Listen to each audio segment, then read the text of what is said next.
15 minutos, 6 horas e 15 minutos. Você que tá ligadinho aqui na Mega FM 96.9, são 6 horas e 16 minutos. Virou ponteiro, tamo junto, misturado até às 7 da manhã. E agora, junto com os meninos, os meninos do IFRO, aqui pra gente falar um pouquinho mais da atividade do IFRO. E você que é aluno, você que ainda tá estudando aí o ensino médio ou o ensino fundamental, você fica antenado aí também, pra você saber como você pode entrar lá no IFRO, juntamente com essa turma aí. E agora com os cursos superior e agora também o curso de agronomia aqui em Cacoal, para facilitar um pouquinho mais. Eu tô aqui com meu amigo Rodolfo, que vai falar também um pouquinho sobre essa parte aí e chamando essa gurizada aí pra vir agora juntar-se ao grupo do IFRO, né? Que é o Instituto Federal do Estado de Rondônia, rapaz. Ô Rodolfo, bom dia. Bom dia. Bom dia, Eric. Bom dia, Espigão, região. Tamo aqui de novo. Tamo aí, né? É o professor Rodolfo, rapaz. Ano já, terceira vinda aqui. E daqui a pouquinho a gente vai estar falando aí um pouquinho do IFRO, dos cursos. Pra meninada que tá fazendo o 9º período, para fazer o ensino médio, tem entrada. E quem vai fazer o ensino médio lá também, o ensino médio não, de 5ª a 8ª série, lá tem ainda ou não? O fundamental não tem, não. Fundamental não, né? Tinha no passado quando era a escola Alta Halp. Alta Halp, eu sou daquela época. Aí a escola foi passado, né? Vou falar assim, todo o patrimônio da escola pra rede federal, virou o IFRO. E daí ela é 2º grau. E o ensino médio. E o ensino médio, né? Técnico e os cursos de graduação. E agora entrou o curso de agronomia também, né? Começou esse ano. Primeira turma de agronomia. E aí, como que tá? A turma lá tá animada? Ou é aquela turma que tá assim, nós estamos aqui porque apareceu a oportunidade? Na verdade, teve uma procura, assim, vou dizer assim, mais ampla do que a gente imaginava. Sim. Tem alguns, plural mesmo, alunos que são do Mato Grosso. Olha, ali. Isso é bom. E quando eu falo do Mato Grosso, assim, é comum ali pra gente. Pessoal de Rondolândia. Aqui de Rondolândia. Mas não, tô falando de gente lá do meio mesmo, do Mato Grosso.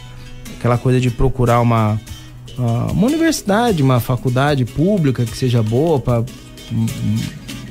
enfim, para fazer uma graduação e ir pro mercado de trabalho.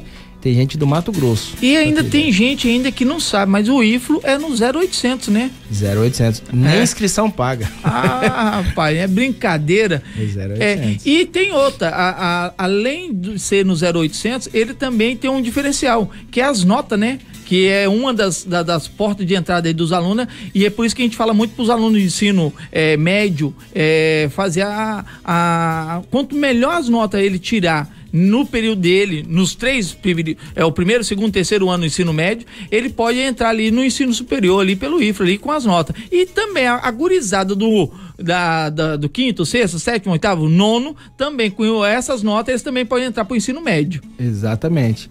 O do médio é interessante, que é o seguinte, as notas são do 5º ao 8º ano. De 5º ao 8º. O 9º ano não é olhado, porque normalmente ele vai estar fazendo a inscrição antes de ter concluído. Então ficaria ruim de avaliar essas notas. Às vezes ele nem tem, né? Então é do 5º ao 8º que é olhado, mas ele faz quando ele tá no 9º para entrar no primeiro ano lá. E a questão da nota, igual eu tava falando aí pra graduação, um outro ponto aí, vamos falar que o aluno deu aquela vacilada nos 3 anos, carregou o curso de qualquer jeito. Se ele fizer o Enem, ele pode pedir para aproveitar as notas do Enem. Ele tirou uma nota melhor do que ele considera melhor do que foi os 3 anos dele, ele pode pedir para utilizar as notas do Enem, sem problema nenhum. Aí tem lá uns cálculos lá, os cálculos que o Adilson, só o Adilson sabe fazer. Só ele. O Adilson para cálculo é bom. Ele ainda consegue entrar usando a nota do Enem, usando a nota do Enem como nota, vamos dizer assim. Não, mas isso é bom. Isso aí estimula o aluno a tirar nota, não para ficar... Porque às vezes a gente vai, vou tirar só a média. Tirou o 6 ou 7, que é a média, aí acabou. Mas quando você vai estimulando o aluno a tirar melhores notas, faz com que ele ingresse não somente no IFRO, mas em outras universidades que também estão aceitando essa forma aí, né? Isso, bem isso mesmo. CEJA, INSEJA, Provão, todos aí é nota. Tudo pode. Isso aí é bom. Ô, Rodolfo, me apresenta os meninos aí, que é uns meninos que estão aqui, que tá junto com a gente aqui, que acordou cedo, rapaz, e pra tirar esses meninos da cama, rapaz, dá trabalho, viu? É só o Rodolfo vindo mesmo, viu? Rapaz, não sei não se não viraram a noite, viu? Não duvido, não. Eu acho que nem dormiram, né? Essa turma aí. O Wesley e o Marco, todos dois são acadêmicos do curso de zootecnia, já formandos.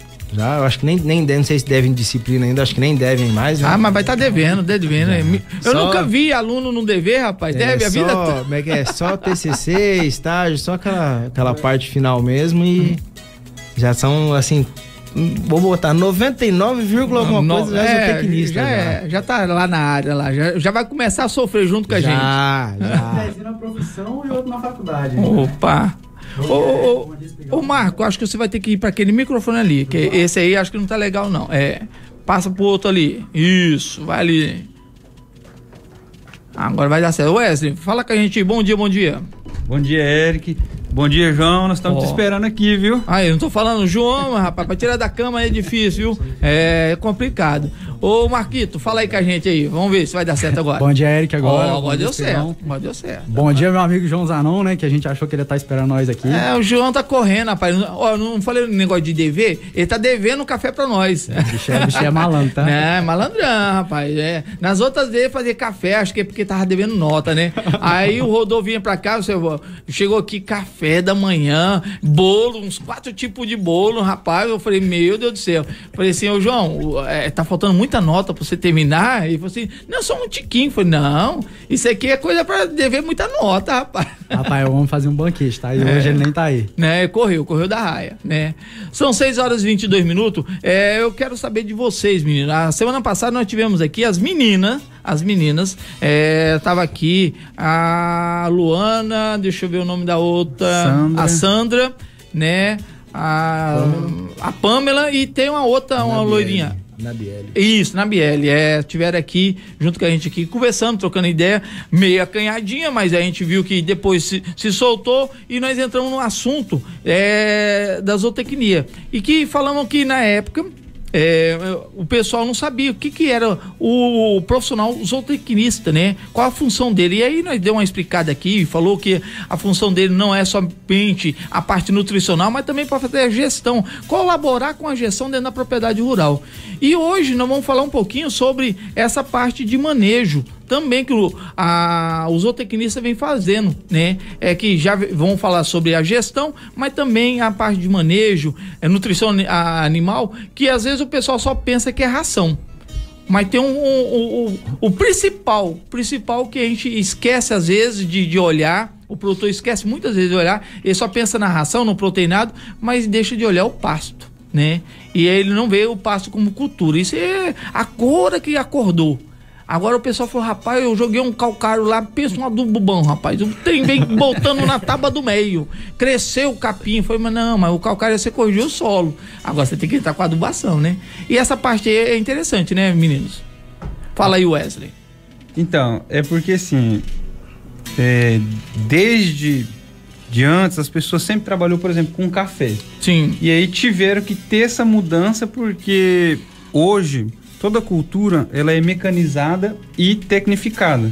Então quem não trabalha com tecnologia hoje está ficando para trás.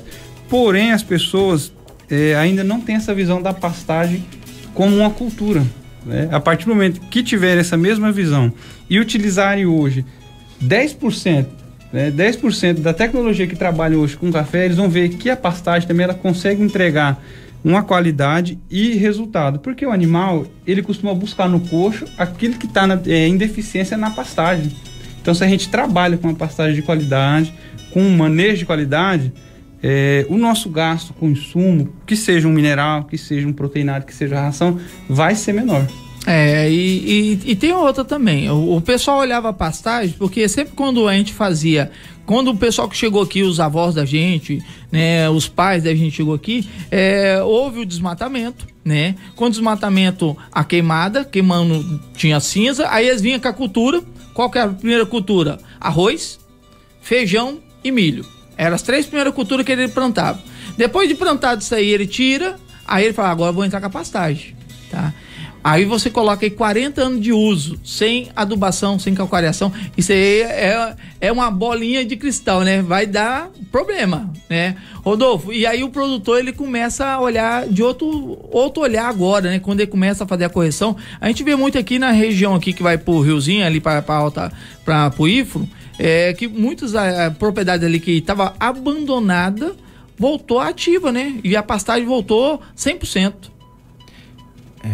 Então, e quando o pessoal assim olha, se dá conta que a pastagem é uma cultura, e quando a gente compara ela com outras culturas, dependendo o capim que a pessoa está utilizando, a necessidade de correção do calcário, da calagem, né, que a gente falou, e do adubo, é menor do que muita cultura. Eu vou dar um exemplo, a gente vai fazer o cálculo para calagem, dependendo do capim, 40%, 50% que a gente usa. Melancia, por exemplo, é 80%. Café, 60%, 70%. São culturas que exigem muito mais. Então, o capim é uma cultura que exige pouco, vamos dizer assim. Aí eu tô fazendo contas para o básico.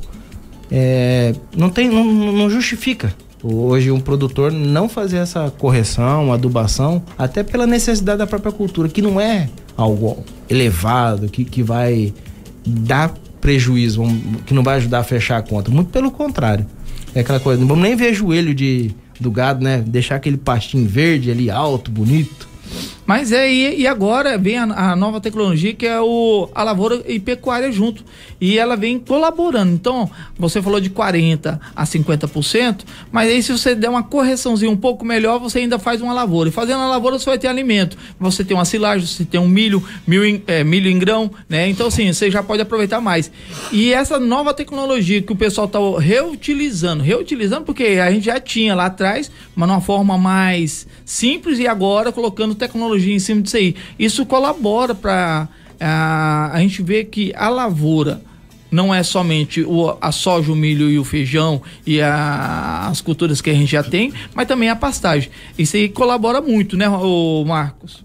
Eric, toda vez que a gente fala assim da consorciação de lavoura e pecuária, ou lavoura soja, e depois a gente vai para uma lavoura que é uma pastagem, no caso um cultivo de pastagem, a gente tem que lembrar que, por exemplo, quando a gente usa uma leguminosa no solo, a gente favorece muito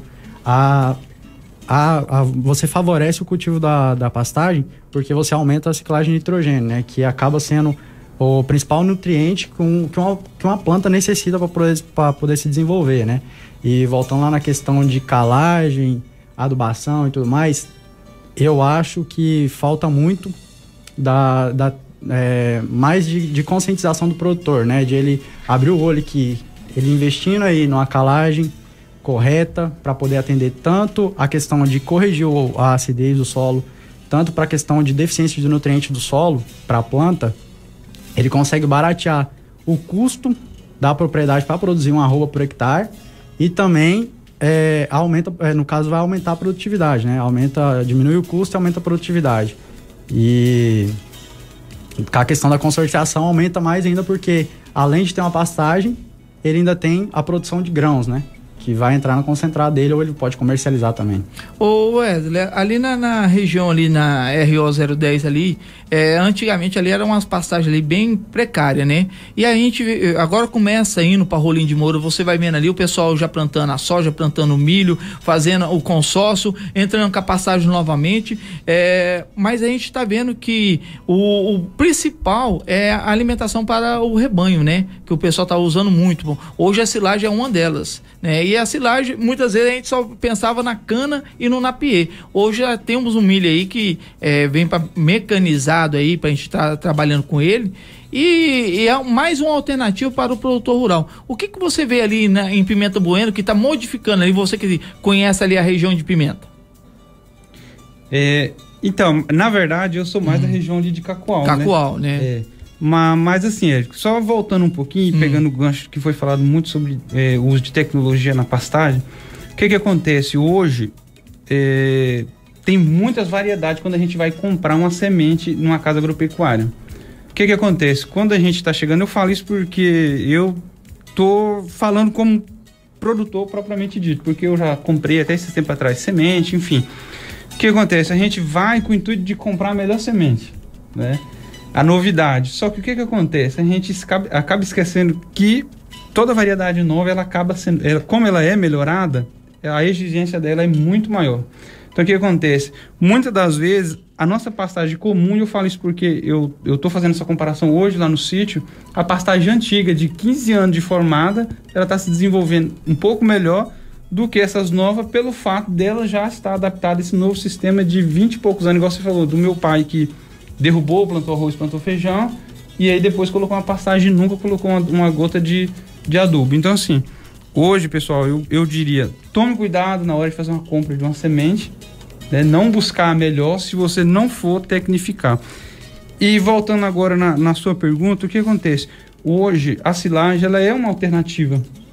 Ela está aí, não é nada de novo, né? Isso é muito antigo, é uma tecnologia muito importante, visto que, só aproveitando, eu lá no IFRA, eu estou fazendo um projeto, até o meu TCC, ele é sobre silagem, e eu estou trabalhando com um tema muito interessante, que é silagem de mandioca, que é uma coisa que, para a nossa região, ela até é um pouco fora do comum, né? Que ninguém imaginaria, é possível fazer silagem de mandioca.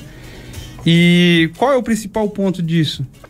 Na nossa região, na região amazônica, a gente tem a farinha, ela é um alimento base, né? Você pode ver que na maioria das casas hoje tem uma farinha, para a pessoa comer uma farinhazinha aí com franguinho caipira. E o que acontece? Toda essa massa ela é jogada fora, o cara colhe a mandioca e joga aquela parte aérea fora.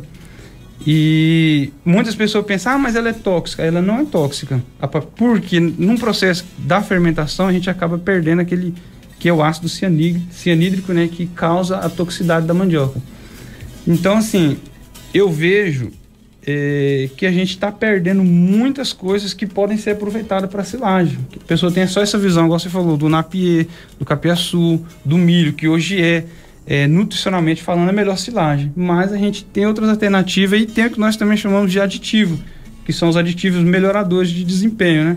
Por exemplo, a gente adiciona um milho, a gente melhora a recuperação de matéria seca e ajuda no teor de proteína. Então tudo isso aí é interessante aí na nutrição. Eu tive numa palestra, eu estou tentando lembrar o nome do palestrante, era um cara voltado da área de pastagem, era o mestre dos mestres, tá? Não é o mestre dos magos, mas era o mestre dos mestres. E eu fui na palestra dele e ele fez a seguinte pergunta: qual que é o melhor capim que existe para nutrição animal? Aí um falou capiaçu, outro falou zurique, outro falou mambaça, outro falou, cada um falou. Aí ele olhou assim e falou assim: o melhor capim é o que você tem. É o melhor capim. Se você tem um capim, braquiária, se você tem um capim, napier, se você tem um capim, zurique, se você tem o capim, o melhor é o que você tem. Só que você tem que entender o capim. Você tem que entender a planta.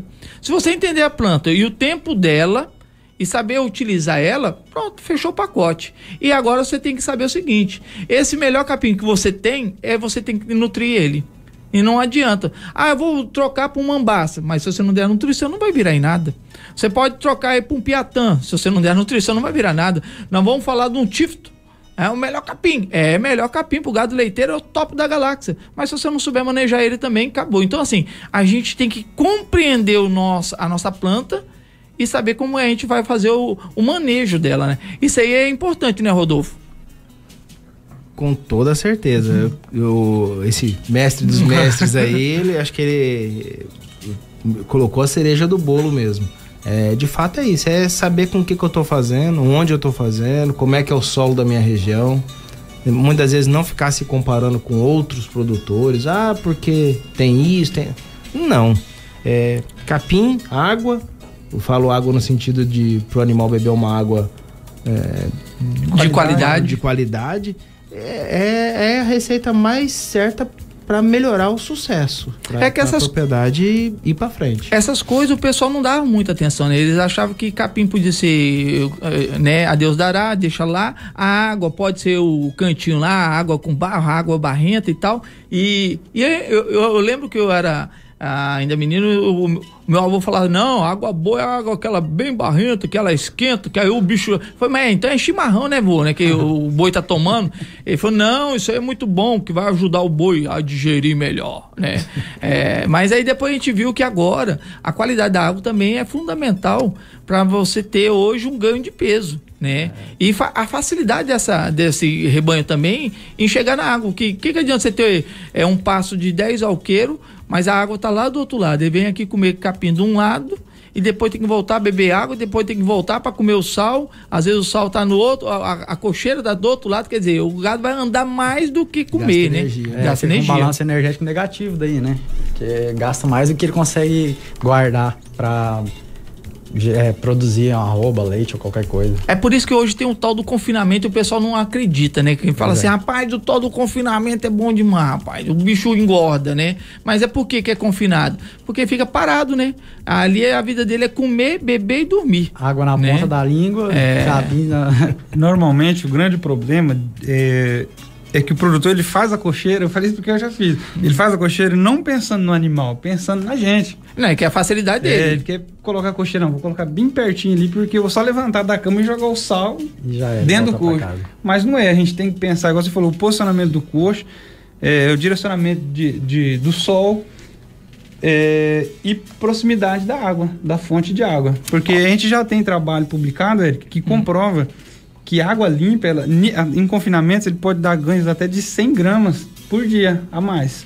Eu vi a gente começa a ver as coisas acontecer e aí você fala, rapaz, e tem mesmo razão, danado, né? Quando você vai fazer hoje um coxo d'água, você quer colocar onde o coxo d'água? Próximo ali do coxo de sal, né? A gente já vamos aproveitar logo, já deixar ali o coxo d'água, o coxo de sal.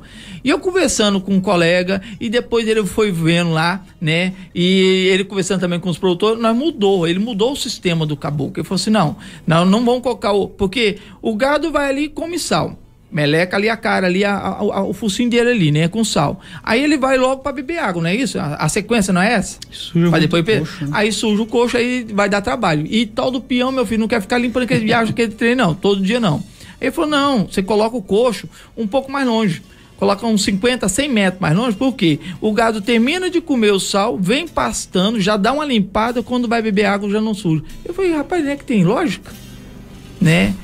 É uma coisinha besta, né? Ele falou, você coloca o coxo uns 50, 100 metros e vai ter... Eu comecei a falar, é verdade. Aí visitando uma propriedade, o cara fez nesse sistema e, né, que tava dando um resultado. Ele falou assim, não, o meu coxo aqui não precisa ficar limpo.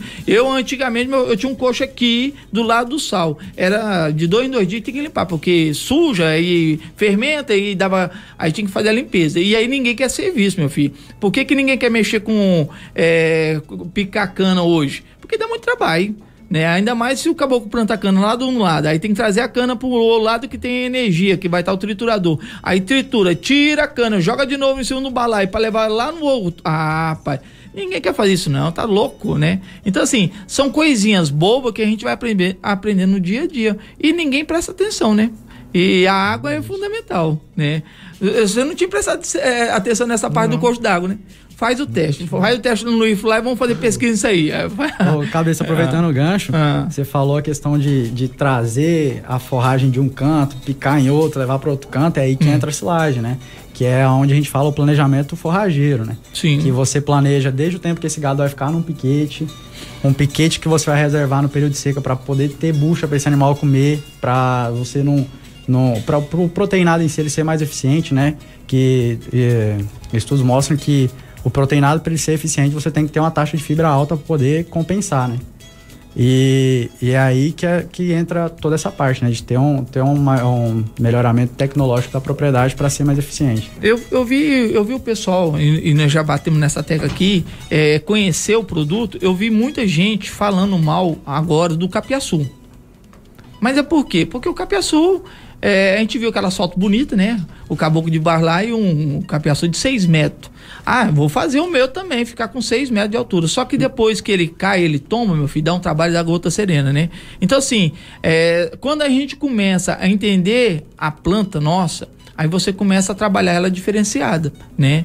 E eu falo que o capim é só um baita de uma planta hoje nutritiva para o rebanho, só que não dá para ficar fazendo ela para foto, né? A gente já tem que ter ela ali já num ponto ali específico e para facilitar, porque realmente depois que ela deita, ela trança ali, meu filho, até para entrar lá dentro lá para você fazer o manejo ali dá trabalho. É difícil, né? E a gente tem que levar isso para qualquer pastagem. Se você deixar um capim seu que você só planta, deixa ele crescer, na hora que ele tá bonito, você vai jogar o gado em cima, a chance do gado aproveitar esse capim é muito baixa, porque ele vai estar lignificado. Aí o gado vai entrar só talo, pouca folha e vai folha fazer o tombamento, com né? alta lignina, exatamente. Aí, além de ter o fator de acamar o capim, você ainda tem um baixo aproveitamento do gado, né? Que você perde todo o valor nutricional ali. E é uma fibra que não é aproveitável, a lignina. Porque a fibra, quando ela tá mais dura, o capim tá mais duro ali, até mesmo para fazer a digestão é mais complicado. Ela não digere, a lignina ela não digere. E aí vai jogar fora e você acha que tá ganhando peso, mas não tá ganhando peso, né? Aí o adubo que você fez, você jogou no capim, você jogou fora. Aí você já tem que planejar de novo. Porque quando a planta ela solta a semente, né, ela acaba mobilizando a maior parte dos seus nutrientes para a semente. E o animal acaba não colhendo a semente. Ele come a folha. Outro erro que a gente faz é a famosa salada mista, né? A gente gostava de brincar de salada mista quando era menino, mas essa salada mista na pastagem não dá. Vou jogar mambaça, braquiara, mindícula, MG5. Vou jogar um MG5 e vou fazer uma mistureba ali e joga lá pra dentro. Pronto. Aí são plantas totalmente diferentes, né? Com exigência diferente, altura de passeio diferente, altura de entrada e saída diferente. Então, e como o principal, Marcos, palatabilidade diferente. Assim, o animal ele vai escolher a melhor que é pra ele, vai catando os pontos que ele conseguir pegar de melhor e vai ficando o restante. E aí, pra você controlar esse restante, ele já vai lignificar. Os que vai ficando pra trás e vai passando, né? Cada vez que ele fica mais tempo lá, meio que amadurecendo o capim, pior nutricionalmente pro animal. Então, você tá perdendo dinheiro.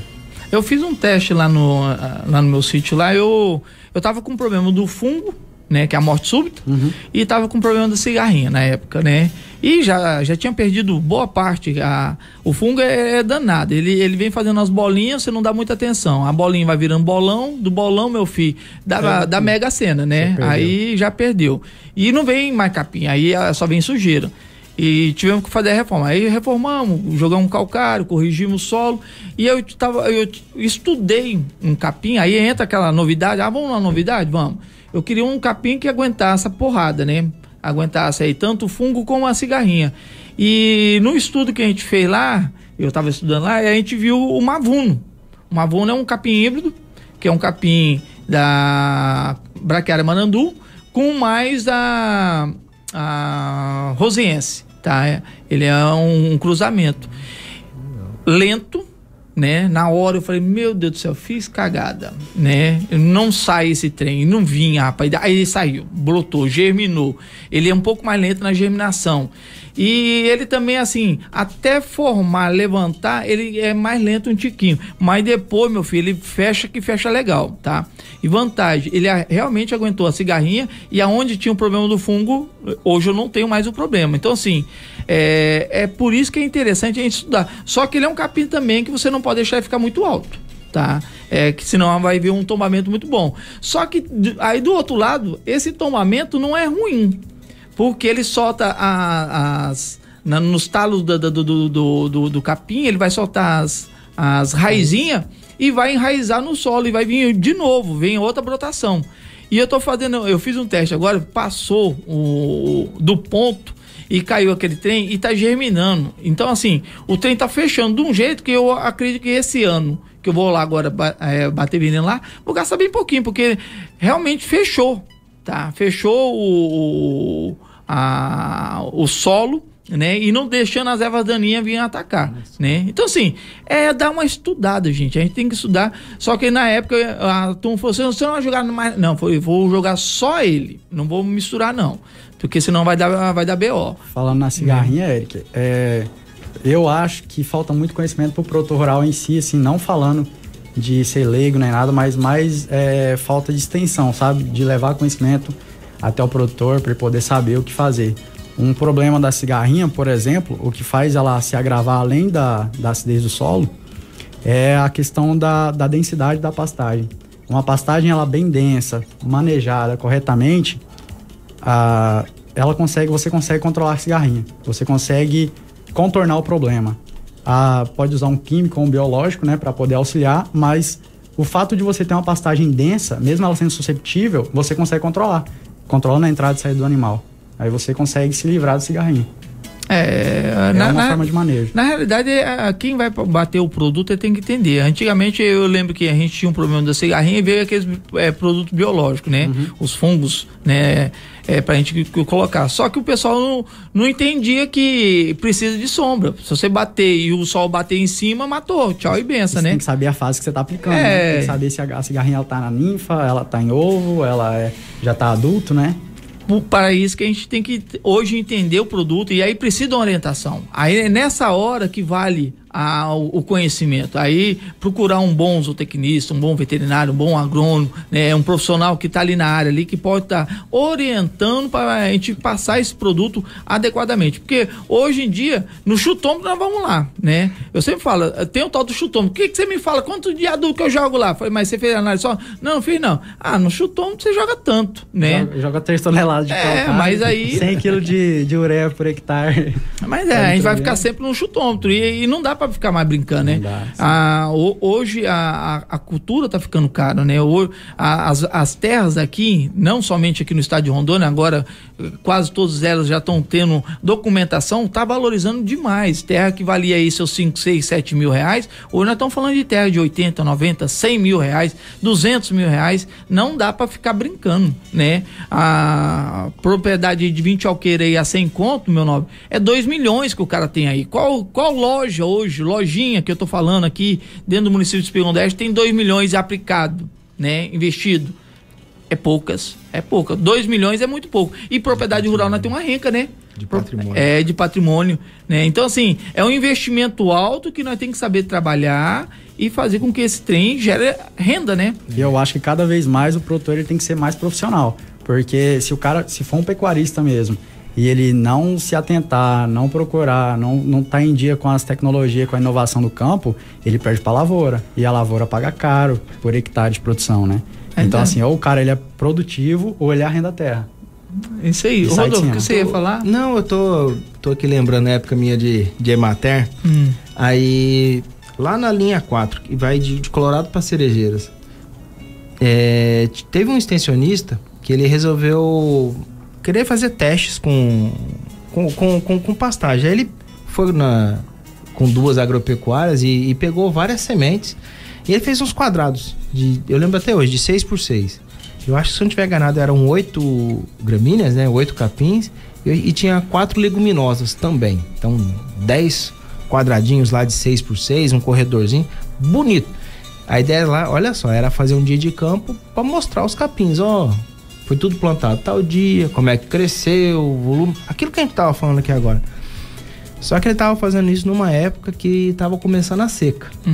E o produtor lá, o capim dele de fato, tava meio feio, meio baixo.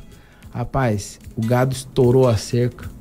E aí, assim, o que era para ser o dia de campo, depois virou uma unidade demonstrativa pro pessoal. O gado partiu tudinho para um quadrado. Eu agora não vou lembrar qual. Comeu aquele quadrado, foi pro outro. Aí, só que era um interessante que ele não ia pro lado. Ele escolheu um, agora vamos lá no outro. Teve uma hora que ele preferiu uma leguminosa a um capim, aí voltou. E ele foi ranqueando daquelas 10 sementes. Meu gado preferiu essa aqui como número 1, número 2. Assim, quando eu falo gado, a maioria, né? Um ou outro dava aquela desgarrada. O pessoal da região começou a fazer parecido para escolher o capim pro gado. Qual que é aquele que o gado gostava mais? Vamos dizer assim, e lembra bem isso aí que tá falando, da palatabilidade, que às vezes você mistura a semente, ele vai comer muito o outro vai ficar passado, e aí pronto, aí a coisa descambou. Isso é que nem você ir numa churrascaria, rapaz, e achar uma churrascaria daquela com aquele buffet top da galáxia, e você foi lá pra comer o quê? Carne. Mas aí você vê aquele bifezão, rapaz, você enche come seu sushi. prato. Eu como sushi. De macarrão. Mas O cara fica embuchado antes de chegar a carne, cara. É brincadeira. E Eric, só aproveitando também, a gente falou um pouquinho sobre a aplicação. Hoje, um grande problema na aplicação é que assim, a gente acredita que é só colocar a dose certa e chamar o bambu, né? Sim. Pegar das 7 até as 5 da tarde. Só que o que acontece? Hoje a aplicação também ela é muito tecnificada. A gente tem que se atentar até com o pH de água, porque o pH da água ela influencia na eficiência de qualquer um dos produtos. Horário de aplicação e vento. Aí o cara pega aquele solão lá das 11, né, Marco? Que arranca o couro naquele 1000 metros de cerca, né? Vai evaporar muito veneno, vai ter perca de veneno. Se o vento tá forte, a gente tem... Qualquer aplicação, ela forma aquela neblina, né? Aquilo vai longe, a gente pode prejudicar outras culturas, a gente pode estar prejudicando o nosso vizinho que a gente não queria. Sim. Então, assim, é interessante isso aí também. E não é uma coisa difícil, cara. A gente vai ali, ó... eu não tenho um zootecnista, igual o Marcos falou, porque o certo era ter um extensionista, ter alguém para levar. A gente tem essa máquina aqui, ó, que é um telefone, o cara entra ali e pesquisa.